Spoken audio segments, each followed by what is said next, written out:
Beelzebufo lived in a world ruled by giants. Dinosaurs dominated the land, enormous reptiles filled rivers and swamps, and survival depended on strength, patience, and timing. In this harsh Cretaceous environment, on the island that would one day become Madagascar, an unlikely predator evolved into something terrifying. At first glance, Beelzebufo looked like a frog. But everything about it was exaggerated. Its skull was massive and wide, built like a living trap. Its body was short, thick, and powerful, with muscles designed not for jumping long distances but for explosive force. This was not a creature that fled from danger. It waited. Beelzebufo lived around 70 million years ago, near the end of the age of dinosaurs.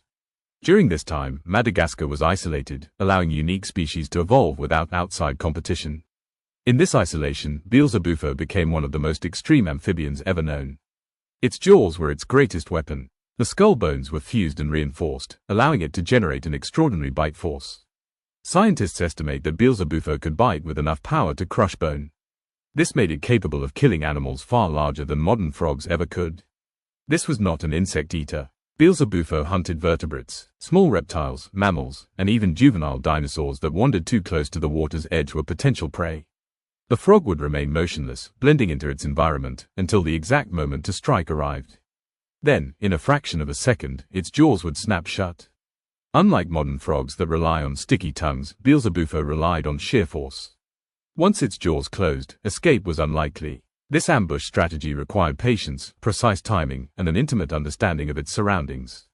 Physically, Beelzebufo was built like a living tank. It could grow to over 40 centimeters in length and weigh more than 4 kilograms, enormous for an amphibian. Its limbs were strong but not built for speed. Instead, they allowed it to anchor itself and launch short, explosive movements. Its skin was likely thick and tough, helping reduce water loss and offering protection from predators. Living in a dry, seasonal environment, Beelzebufo had to endure periods without standing water, an unusual challenge for amphibians. Behaviorally, Beelzebufo was likely solitary and territorial. Food resources were limited, and competition was fierce. Any animal that entered its hunting zone risked becoming prey, regardless of size. Reproduction followed amphibian patterns, but on a larger scale. Eggs were likely laid in temporary water pools created by seasonal rains. Tadpoles grew rapidly, racing against drying conditions and predation to reach adulthood. In its ecosystem, Beelzebufo played a crucial role. It was both predator and regulator, controlling populations of smaller animals and influencing the behavior of species around water sources. Its presence reshaped how animals approached wetlands, making even the smallest mistake potentially fatal.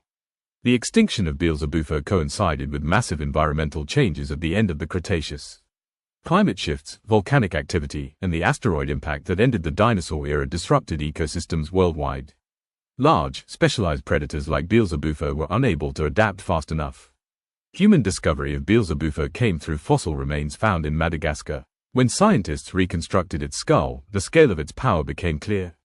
This was not a myth. This was an amphibian that rewrote the limits of its class. Beelzebufo matters because it challenges assumptions. Frogs are not always fragile. Amphibians are not always small. Evolution does not follow comfort zones. In the ancient world, even a frog could become a monster.